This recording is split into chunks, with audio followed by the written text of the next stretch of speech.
Saya berjanji akan memenuhi kewajiban saya sebagai gubernur dengan sebaik-baiknya dan seadil-adilnya.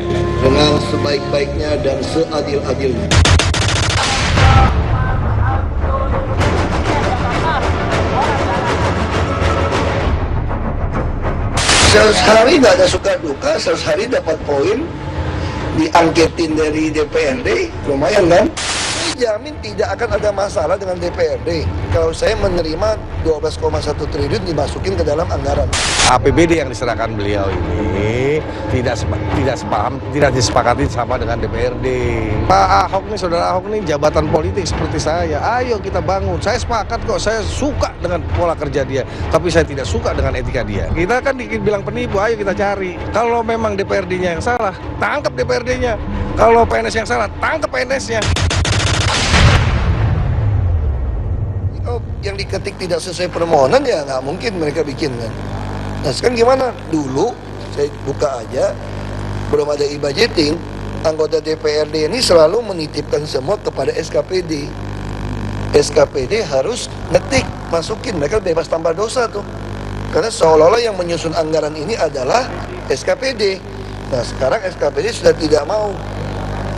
Karena kalau mau pasti dipecat kan. Nah mereka nekat bikin sendiri. Boleh nggak DPRD ngetik sendiri? Sejak kapan undang-undang dia punya hak anggaran, hak pengawasan betul, tapi dia nggak berhak nyusun sendiri loh. Dia masih nyuruh SKPD yang ngisi. Kalau SKPD nggak mau ngisi, dia nekat isi sendiri, tanda tangan lagi, ketik sendiri. Saya kira stafnya DPRD yang bikin, saya kira. Ya enggak, ini kan semua kan boleh, ada interpelasi boleh, angketan. Kebetulan disepakati pada saat Rapim Gap itu angket. Kita kan bilang penipu, ayo kita cari. Kita kan panggil SKPD-nya, di mana letaknya. Kalau memang DPRD-nya yang salah, tangkap DPRD-nya.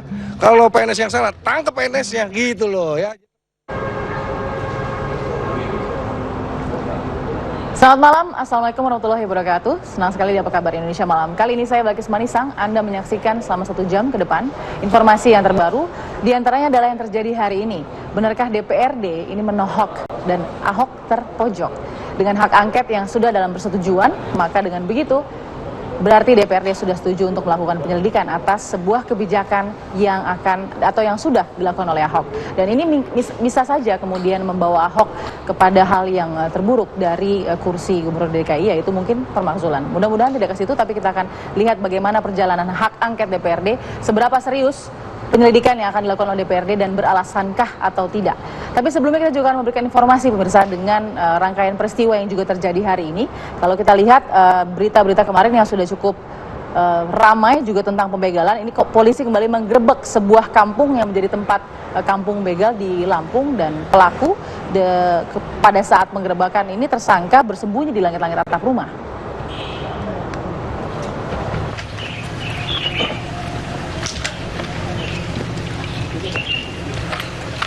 Anggota Polres Metro Jakarta Barat melakukan penggerebekan tersangka pelaku begal di Jabung, Lampung. Mereka memburu seorang pria bernama Herman Syahroni. Mereka menyisir sejumlah rumah yang diduga menjadi tempat persembunyian pria yang dikenal sadis tersebut.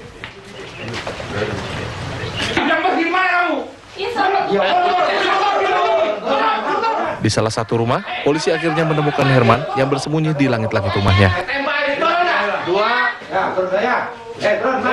Udah apa turun cepat.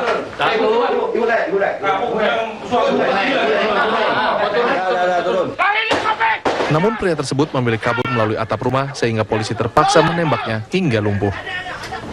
Dari rumah tersangka, polisi mengamankan sejumlah sepeda motor dan senjata api. Tim TV One mengabarkan. Ini.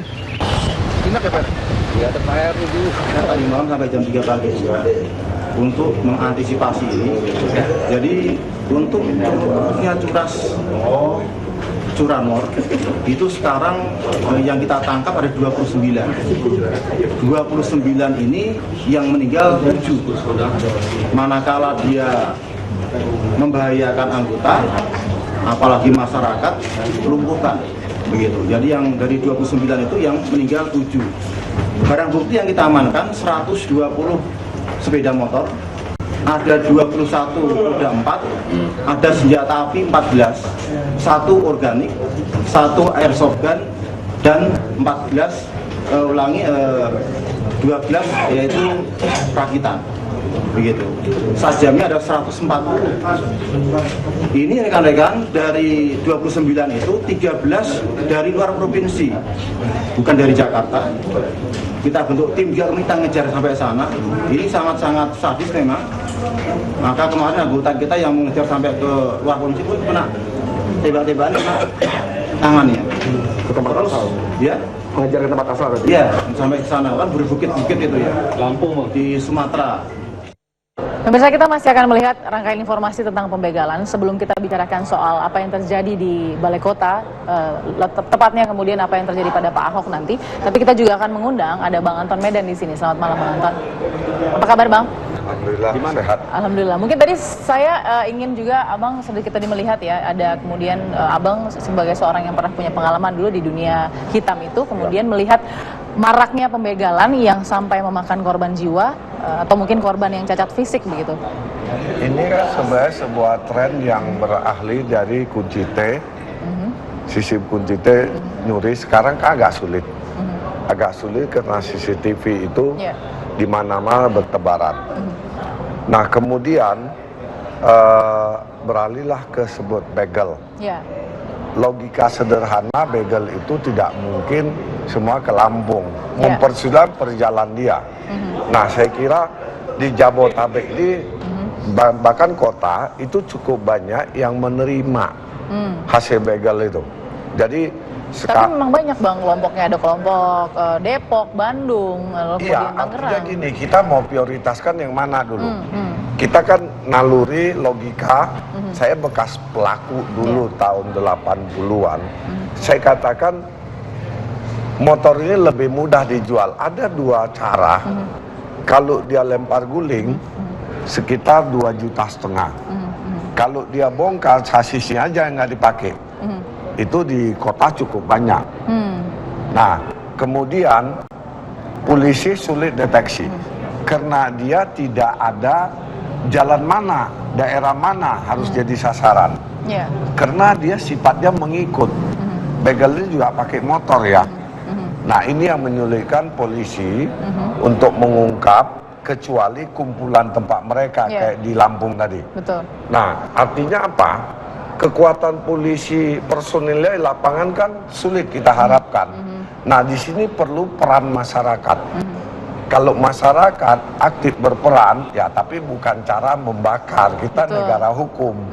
Nah, persoalannya Bimas, Babinsa kita jalan nggak?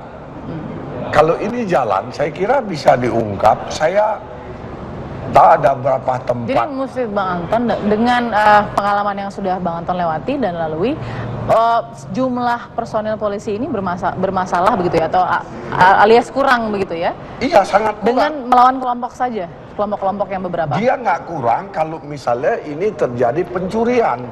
Ini kan bukan pencurian, sasaran di jalan, sehingga mana mungkin polisi harus jaga semua jalan. Dia ngikuti kok. Jadi memang pola mereka terapkan sangat jitu. Polisi sulit antisipasi. Itulah ya. Kemudian fasilitas dari daerah juga kemudian kurang, misalnya saja penerangan. Pasti seperti kita itu. Lihat misalnya Jabodetabek pinggiran ini kan masih banyak yang belum ada lampu. Nah, satu hal menyulitkan juga pakai helm itu tutup sehingga dia memantau agak sulit. Kalau misalnya helmnya nggak gede gitu, dia mantau ke belakang kan dia bisa waspada. Jadi ini antara keselamatan kecelakaan atau keselamatan dari tindak laku kriminal jadi bertabrakan dong kalau misalnya bicara soal helm jadinya. Iya, yang saya tahu gini, kalau dulu kan begal motor tuh nggak pakai senjata. Cukup colak kecil masuk bata, getok kepalanya belakang jatuh, nggak mungkin mati. Nah sekarang kan mereka ada yang pakai kayu, lalu ada yang pakai samurai.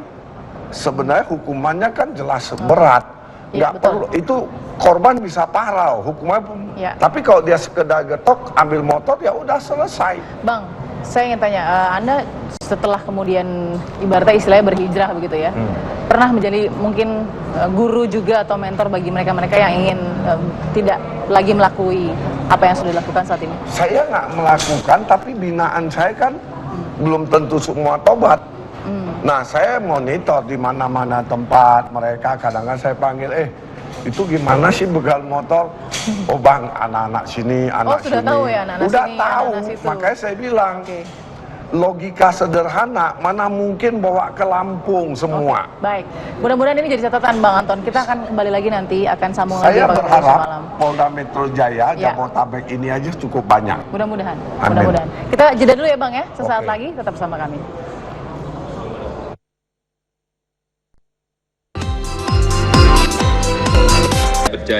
Saya berjanji akan memenuhi kewajiban saya sebagai gubernur dengan sebaik-baiknya dan seadil-adilnya.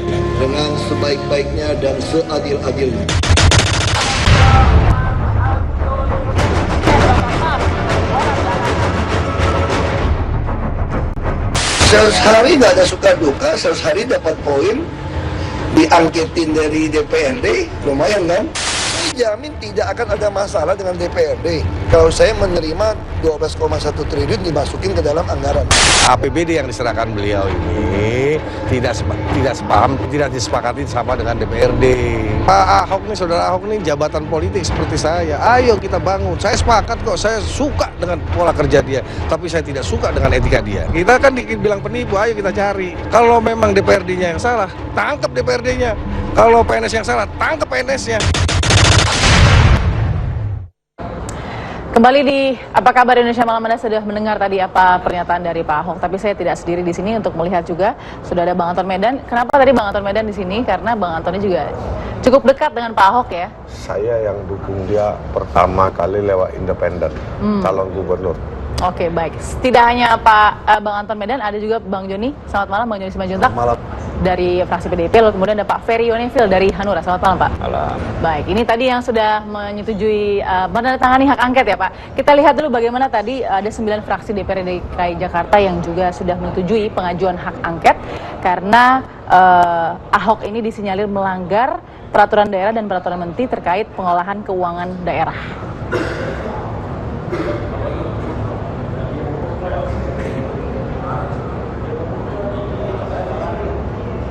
Agar semua pihak.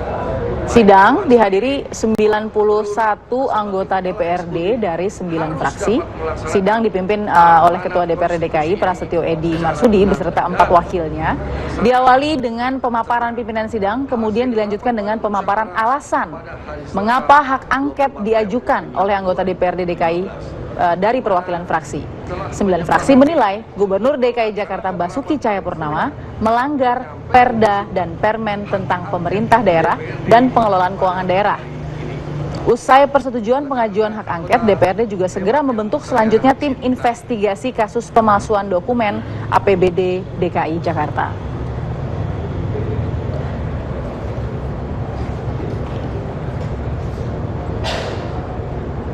Kita dengarkan lagi apa yang dikatakan oleh Ketua DPRD DKI Prasetyo Edy Marsudi. Apakah itu solusi untuk membangun Jakarta? Ya tidak bisa. Dia perlu sama kita perlu dengan dia. Ayo kita nih mitra, jangan berantem. Artinya ada komunikasi yang putus Bang dengan DPRD dengan Ahok. Ya Mas yang lihat sendiri lah ya. Oke ya. Pak sendiri udah pernah mengajak DPRD untuk Nggak ada, saya nggak ada pernah ada komunikasi ya. Kapan langsung ke Silahkan, kan saya bilang silahkan. langsung ke angket ini apakah ada undang-undangnya Pak yang bisa Oh ada, itu kan saya bacakan tadi. Silakan ya, kan dibacakan tadi. selanjutnya Pak? Ya enggak, ini kan semua kan boleh. Ada interpelasi boleh, angketan. Kebetulan disepakati pada saat Rapim Gap itu angket. Kita kan dibilang penipu, ayo kita cari. Kita akan panggil SKPD-nya. Di mana letaknya? Kalau memang DPRD-nya yang salah, tangkap DPRD-nya. Kalau PNS yang salah, tangkap PNS-nya. Gitu loh ya. Tegas, jelas, dan juga cukup keras. Kita dengarkan bagaimana respon dari Pak Ahok. Jadi kalau yang diketik tidak sesuai permohonan ya nggak mungkin mereka bikin kan. Nah sekarang gimana? Dulu saya buka aja, belum ada e-budgeting, anggota DPRD ini selalu menitipkan semua kepada SKPD. SKPD harus ngetik, masukin, mereka bebas tanpa dosa tuh. Karena seolah-olah yang menyusun anggaran ini adalah SKPD. Nah sekarang SKPD sudah tidak mau. Karena kalau mau pasti dipecat kan. Nah mereka nekat bikin sendiri. Boleh nggak DPRD ngetik sendiri? Sejak kapan undang-undang dia punya hak anggaran, hak pengawasan betul, tapi dia nggak berhak nyusun sendiri loh. Dia masih nyuruh SKPD yang ngisi loh. Kalau SKPD nggak mau ngisi, dia nekat isi sendiri, tanda tangan lagi, ketik sendiri. Saya kira stafnya DPRD yang bikin, saya kira ya. Saya nggak tahu siapa, tapi dia tanda tangan semua kok. Ketua komisi, wakil ketua komisi, sekretaris tanda tangan semua. Kita udah sisir. Makanya saya tunggu dia angket dulu, kan belum angket nih. Suruh angket dulu dong, nanti saya juga angketin dia juga, kan seru kan. Sama-sama ngangketin kan seru gitu loh. Jadi tinggal hitung-hitungan aja, saya masuk penjara apa, anggota DPRD masuk penjara. Kan bagus dong kalau masuk penjara ramai-ramai berjamaah, kan demen gitu kan ya. Ya, bagaimana dengan respon dari warga Jakarta tentang peristiwa hak angket yang terjadi hari ini? Saya langsung ke Florencia Anindita. Florencia Anindita, silakan. Ya, terima kasih Balkis. Pemirsa, seperti kita ketahui hari ini merupakan tepat 100 hari kepemimpinan Basuki Cahayapurnama atau lebih kita kenal dengan Ahok sebagai Gubernur DKI Jakarta. Nah, jika kita sudah sering mendengar tanggapan dari Dewan Perwakilan Rakyat Daerah atau juga pengamat tentang bagaimana kinerja Ahok selama 100 hari ini, kali ini saya ingin tahu bagaimana tanggapan dari warga atau masyarakat DKI Jakarta terhadap kepemimpinan Ahok selama 100 hari terakhir ini. Dan bersama saya sudah ada dua narasumber saya, warga dari DKI Jakarta. Saya akan ke Pak Sunata terlebih dahulu. Pak Sunata, sudah berapa lama tinggal di Jakarta, Pak? Sejak dari dulu, dari lahir juga di Jakarta. Pak Sunata, ini kita ketahui Pak Ahok sudah 100 hari memimpin sebagai Gubernur DKI Jakarta. Sudah puas belum Pak dengan kepemimpinan Pak Ahok? Sangat kurang puas. Kurang puasnya kenapa Pak? Ya masalah satu, janji gubernur kan dulu menyelesaikan macet dan banjir, tapi sekarang mana? Di mana-mana jalanan pada macet semua. Terus banjir juga belum kunjung datang juga, belum kunjung reda juga. Udah itu aja. Adakah kebijakan Pak Ahok yang kira-kira menurut Pak Sunata patut diapresiasi, apa kira-kira Pak? Nggak ada, tidak ada, udah itu aja. Mungkin Pak Ahok saat ini sedang mendengar, adakah saran dari Pak Sunata untuk Pak Ahok bagaimana ke depannya? Ya sarannya tolonglah itulah, jalanlah diperbaikilah biar nggak macet gimana. Kan janji gubernur satu, netatin banjir, macet, sampai sekarang belum kunjung juga ada. Udah itu aja Mbak. Baik, terima kasih Pak Sunata, dan saya akan mengajak Anda ke narasumber saya berikutnya. Sudah ada Mas Irawan, selamat malam. Mas Irawan, sudah berapa lama ini tinggal di Jakarta? 5 tahun. 5 tahun. Menurut Mas, kepemimpinan Pak Ahok bagaimana Mas? Kepemimpinan Pak Ahok menurut saya masih belum memuaskan. Karena masalah banjir dan macet masih belum bisa. Adakah janji-janji Pak Ahok yang Mas ingat dengan jelas waktu dulu Pak Ahok akan diangkat sebagai gubernur, apa gitu janji-janji? Misalnya dia ingin mengatasi banjir, macet, perbaikan ini transportasi. Gitu. Lalu realisasinya sekarang bagaimana Mas? Masih belum.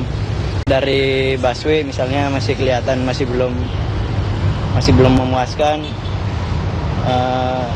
Dari jalan juga masih macet, masih banjir juga. Menurut Mas lebih oke Pak Ahok itu jadi wakil gubernurnya Pak Jokowi atau sekarang Pak Ahok menjadi gubernur?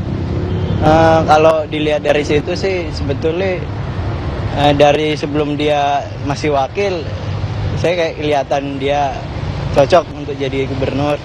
Tapi setelah dia jadi gubernur, mungkin dari cara dia mengatasi masalah Jakarta masih belum.